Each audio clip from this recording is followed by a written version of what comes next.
everybody. Thanks for joining us. Welcome to another edition of What in Health and Human Performance.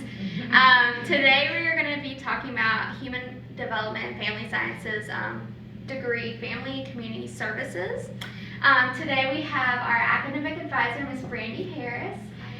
We actually have our chairperson for Human Development and Family Science, Dr. Sharon Ballard. She was previously FCS's director and oversaw the program, so she has a lot of experience and insight for us today. And then we have an alumni with us today as well, Sadrika. So we are super excited to get started, and feel free to comment if you have any questions. Okay, so let's just start from the get-go. All right, tell us a little bit about Family and Community Services and kind of what students will be studying. Will we start? Sure. I'll start. Sure. All right. So, Family and Community Services, I tell my students all the time, it's exactly what it says. It's working with families in community agencies. So if you're interested in working with children or families in any kind of community agency, ranging from domestic violence awareness to child development services, anything in that area is basically what Family and Community Services is. Mm-hmm. And within Family and Community Services, we have two different concentrations. And so one of them is family science and one of them is child development. They're both part of the Family and Community Services program. Yes. But if you're more interested in working with children and families, then you might go the child development route. And if you're more interested in families, than the family science. But for both of them, you're going to get a strong background in families and family dynamics, family systems, a lifespan approach. We're going to study children and families right from infancy, pregnancy, right through old age. Cool. And so, what was your experience like in the classroom? I personally enjoyed it because I wanted to take the psychology route, but I didn't want to go to school for that long. So I was introduced to FCS, and within those classes, I was able to learn about child development, and we also took psychology classes. So I kind of got like a broad range of everything that I wanted to learn about, so it was fun. It was very interesting. That's good to hear. Okay, so what kind of, Dr. Ballard, you could probably speak to this more. What kind of backgrounds did professors have in this unit? And like, as an incoming student, why would I want to learn from them? Okay. We actually have award-winning, nationally known faculty in the department. And so a lot of the faculty in the FCS program come from a degree like a human development, family science background, but have experience doing family life education. Maybe it's parenting education, doing parenting or relationship education in a variety of settings, including like a prison or a hospital or with couples or different things, working with foster families, working in community agencies. We have one faculty member who worked in Washington, D.C. and did more policy work. So we have a variety of experiences. Some of the faculty that teach a lot of the courses in the child development track, they have experience as a classroom teacher, as an early interventionist, and doing different kinds of work with children. So you get experienced professors who know the field, know the opportunities, and can bring those experiences to the classroom. Yeah. Nice. Okay, so if I am a student with this degree, when it comes time for graduation, what kind of jobs would I be applying for? So that is the biggest question, Yeah. because that's the whole point of coming to college, is to Yeah, get a degree, just yeah. get a job.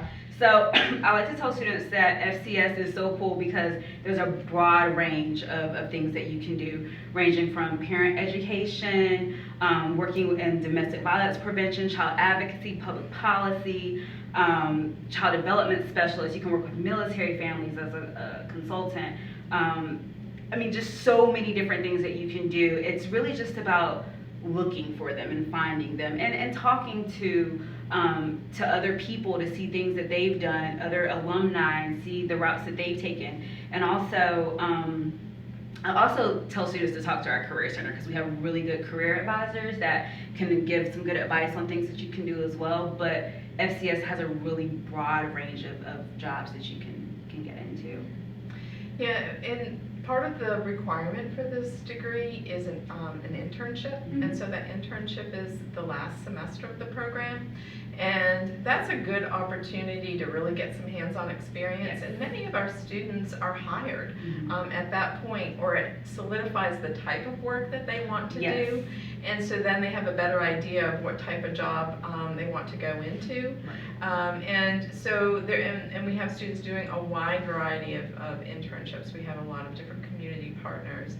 So again, it might be working more with maybe child care resources and referral, or different kind of parent support services, working in the school system, not as a licensed teacher, because this doesn't lead to teaching licensure, but maybe as a liaison with parents, or helping with family involvement, or working with an agency that is doing things in terms of, like you mentioned, the domestic violence or other types of crisis work, or doing more work with basic needs and everything from a shelter to providing more support for families with children with special needs. Right. So, Yeah. And I'm also an alumna from FCS, Yes. and so Brandi I had has a that unique route too. Yes, I had that same experience. Like, I tell my students a lot of times, like, if you are interested in a specific area, maybe for your internship to try something different, because you never know what you might be interested in, or what, if once you get into that internship, it's like, hey, yeah, I thought I really wanted to work with children, but now I'm really interested in working with the family as a whole, or whatever. And so all of those experiences, including like doing practicums, working hands-on with children in our Child Development Center, we have so many ways to get that hands-on learning, which is so important for students, because when you get out into the workforce, the first thing that they ask is, what kind of experience do you have? And a lot of times you have no experience because you haven't had a job yet. But with working with FCS, you get that experience working in classrooms and get that experience working with families. And so you have the upper hand on someone who didn't have that experience. And so I really do push students a lot to think outside their comfort zone and do something a little bit different to kind of figure out what path and route they want to go into. Right. And so I've heard that this degree is also super great for like a base layer for master's programs. Like, it is a great tool for wanting to pursue a higher ed, second degree and whatnot, because students have such a wide range. Right. For example, our alumni over here, she is actually going to apply. She's admitted and will be attending our Masters of Social Work program this fall. Yes. Yeah, do you want to tell us a little bit about that? So again, for my undergrad, I got an FCS degree, and my concentration was family science. And not even a year later, in August, I had enrolled into the social work program here, and I can say with having the family community services background, it has helped me a lot with, and it's like an advantage for me, because I'm able to do the planning and the intervention, and then evaluating how your program went to make further changes, or either stick with something that you already planned. So it just comes in handy having that background. And Sadrika was one of my wonderful advisees. Yeah. So, we just have a great group here today. I can't speak more. So it provides you a good foundation Yeah. and kind of a value added, because we come from sort of that lifespan perspective and a family systems perspective, and so that kind of complements some of the things that you're learning in social work. We also have a master's program in human development and family science here within the department, and also a master's program in marriage and family therapy. Yeah. So the FCS degree is a perfect segue into either of those master's programs. Also, we have a lot of students that might opt to go into things like occupational therapy or speech therapy, because those are master's only programs as well. Like our marriage and family therapy is master's only. And there are certain requirements to get into like occupational therapy. Right. And our program is flexible in Yes. the sense that there's a good number of electives, so students can be thoughtful in planning those electives to meet those requirements for occupational therapy. Yeah. And again, then you've just got the added advantage because now you understand development, and understanding development is hugely important if you're going to be working with people in occupational therapy or speech Right, therapy. of course. Is you understand the human development, you understand the human diversity or family diversity, the family dynamics, interpersonal relations. So you have those kinds of skills that you're not always taught in an occupational therapy or speech Right. therapy program or physical therapy program. So it's a great segue for those kind of Yes. degrees as well. I do get a lot of students that they usually want to do occupational therapy with children. So of course, if you understand the development of working with children, then you have that, like you said, the segue to get into it. And so, not to dive too much into advising, but we have an area in our program where you have 17 hours of electives, and within those 17 hours of electives is a good place to put in those occupational therapy prerequisites, such as developmental psych or Anatomy and physiology. Yep, anatomy and physiology, those count, and Sociology 2110, which is Intro to Soc. So all of those things can actually fit into our general education and into our electives. So it's a really good segue into lots of other pre-professional systems. Yeah, it sounds like it's super flexible and built for the student and for their success. Yes. So that's super cool to hear. Brandi, question for you. Okay. So, based on previous advising, what were some of, and maybe even your experience as well, Sadrika's, but what were some of the classes that students were most interested in? Okay, so of course I always tell students, if you're interested in FCS, the two classes that you want to jump into are HDFS 1103, which is our Marriage and Family Relations course, and definitely our Intro to Family and Community Services, which is HDFS 2280. Both of those classes give you a really good foundation on what FCS is and what it's like to work with families. And they really like that 1103 class, Yeah. the Marriage and Family Relations, because you get so many cool aspects about relationships and marriage and families and how those things work together, and students really seem to enjoy that. Now, I'll say from my point of view, it was a long time ago when I took classes here. I know, but yeah. So I had a wonderful professor who still works here, Dr. Lukaba, and the thing that made me want to switch to FCS was I was in her class and she laughed. And it was really loud, and I could hear it all the way down the hallway. And I'm like, who is this lady with this loud laugh? But it was her energy. And I took HDFS 3306, which is guiding children's behavior. And being in that class with her really solidified that I knew I wanted to work with children, just because of her energy and how much fun she was, and her really loud laugh that every time we did something, she just laughed really loud and it made everybody else laugh. So I mean, how can you not enjoy that? So yeah. She's an awesome person. She is. So 1103 and 2280 were two intro courses, but one course that students really talk about a lot is HDFS 4006, which is our family, sex, and gender roles class. And they really seem to have a really good time in that class with their professor. And so that is a part of our family science concentration. And that's one of the classes that students seem to really like. Nice. Okay, so another question for you. Let's say I'm an undeclared student, so like a general education right now. I don't necessarily know what I want to do, or I'm a prospective high school student who still isn't sure about my career path. What are some previous classes that I maybe have taken, or experiences that I've dealt with that would kind of segue into, hey, maybe I should get an FCS degree? Yeah. So the first thing I usually ask students is, what interests you? What do you like? And they all say the same thing.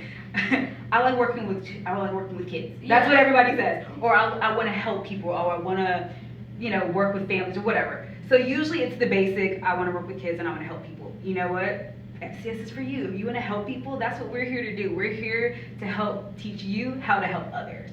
And so if you want to work in the community, if you've ever done any type of volunteering in the community, if you've ever, even if you've worked with children in childcare settings, or if you babysit, or if you volunteered at your YMCA, anything like that would kind of give you some kind of idea of like, hey, I want to work with families, or I want to work with children. Any kind of those experience, I think, would kind of push you towards our degree. Well, and sometimes we have students that come in too, and just some of your own experiences, like maybe you went to just a really cool summer camp that had some neat experiences. We have kids, students that go into working in different kinds of camp settings, or a youth development program, maybe an after-school program, or something. You're like, so this person that worked in that program made a big difference for me in my life. I want to do that for somebody else, and you can do that in FCS. So we have students that work with all of those different types of programs. So sometimes it's that personal experience, or maybe you've taken a psychology course and you think, oh, this was really cool. I think I want to work with people.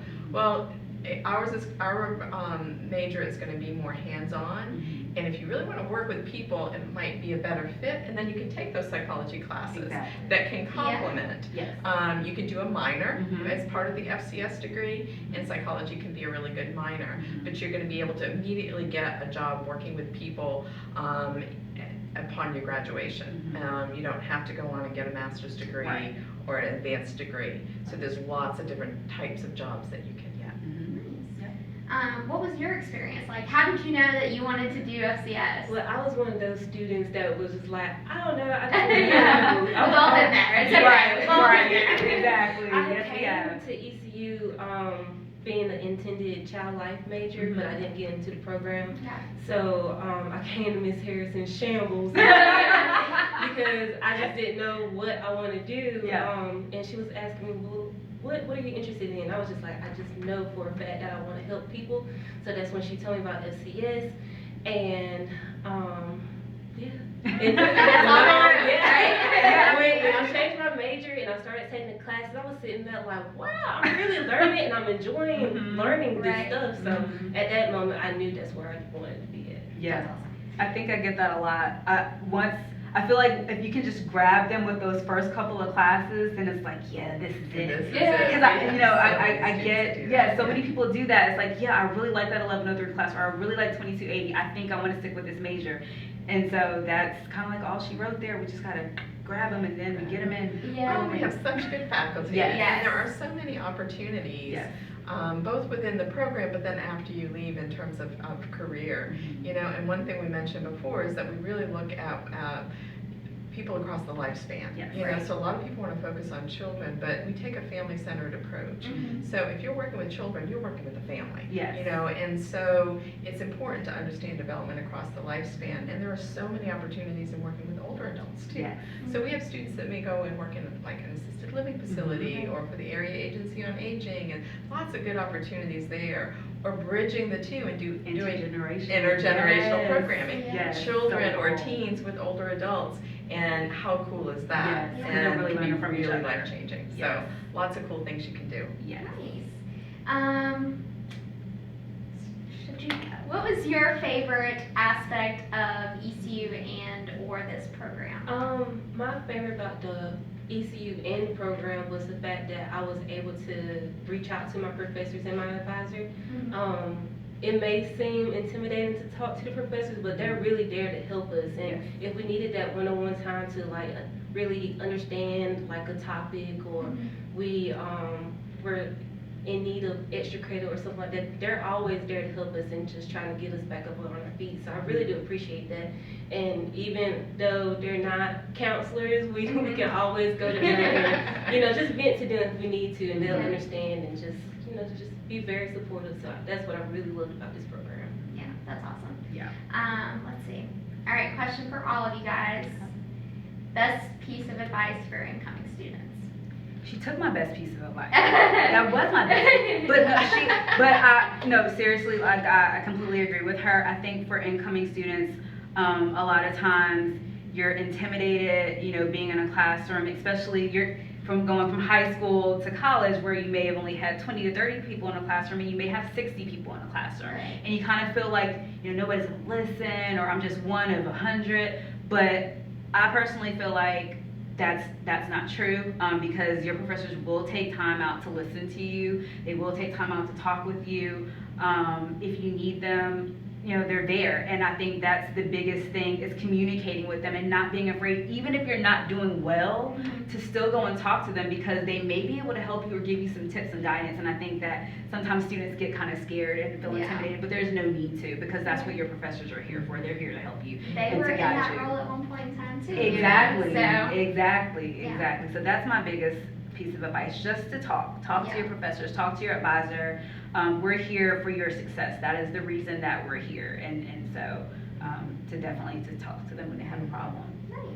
Yeah, make sure, I used to tell my students, don't finish this class without me knowing your name and remembering you. Because sometimes I had really large classes, and I would do my best to get to know the students, but, you know, come up and introduce yourself to me.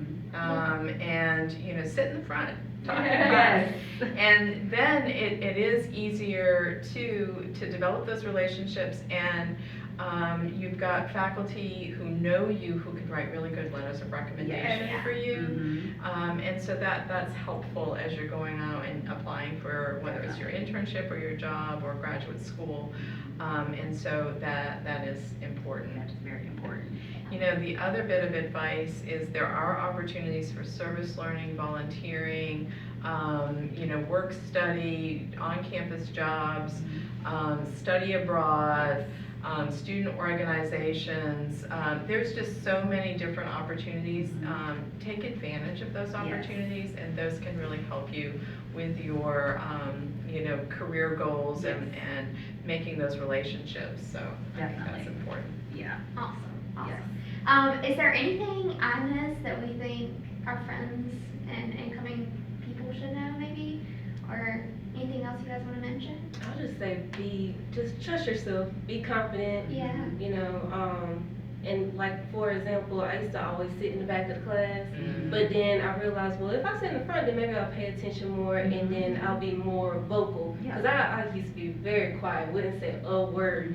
But that all changed maybe my junior year at ECU, and so I started sitting at the front and actually being engaging with my fellow classmates or my professor, and that really helps a lot. And I think one piece of why I was so quiet was because I just didn't have that confidence, you know, like maybe answering a question wrong or something like that. Like, no one's there to judge you. Like, everybody's learning. And helping each other out. So that's a big piece. Yeah, one thing for me was always that, like, if I had a question, somebody else in the room Yes. already also had the same question. Yes. So, like, there's not a reason to not ask the question. Exactly. Like, always ask questions, you know, broad, you know. Because that's what What you're you there for. need, yeah. You're here, you're in the class to learn. And how can you learn if you don't say anything or if you don't ask those questions? So that is so true. And just to bounce off of what Sharon said about taking advantage of all the opportunities available to you, I really wish that I would have done study abroad when I was in school.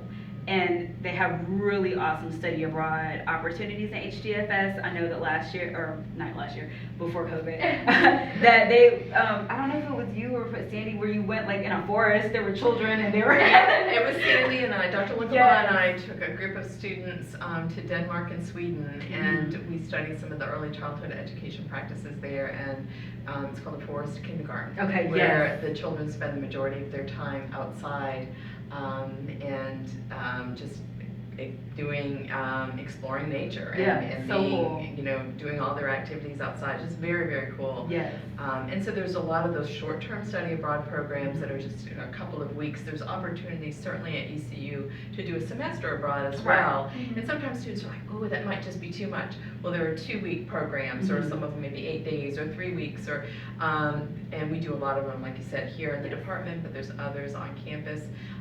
We have a student organization for each one of our majors. So there is one for Family Community Services. We have undergraduate research opportunities. So we love to have students work with faculty on research. And we've had undergraduate students in FCS who have published papers, who've presented at state and national conferences.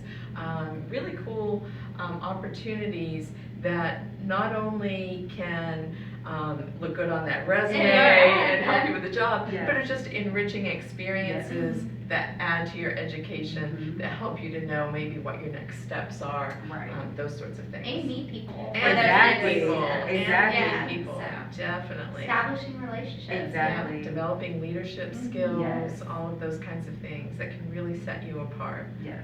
And all of those things that you're going to get from your classes are really going to help you when you're out in the field working with families. And that is what's most important, is being able to help those families and building those bridges and all that fun Making a stuff. difference. Making a Yeah. difference. Making And a that's what positive we're, difference. It sounds like, yeah. that's We're what all we're about agree. strengthening and enriching children and families. That's Exactly. what we do. That's That's Exactly. what we're all about. Super. Cool. Well, thank you guys for joining Thank me. you. Thank I you. really, Thanks for the opportunity. I personally didn't know a lot about the FCS degree, so Yeah. I'm glad that you guys were able to educate me. And it sounds, I mean, I feel like I need to like go get You the should. degree You now. what? Come on. Right? Right. Come on over. Well, if you guys have any questions, feel free to leave a comment and we can get those answered. So yeah, well, thank you guys. Thank Thank you. you. We'll talk to you later. Bye.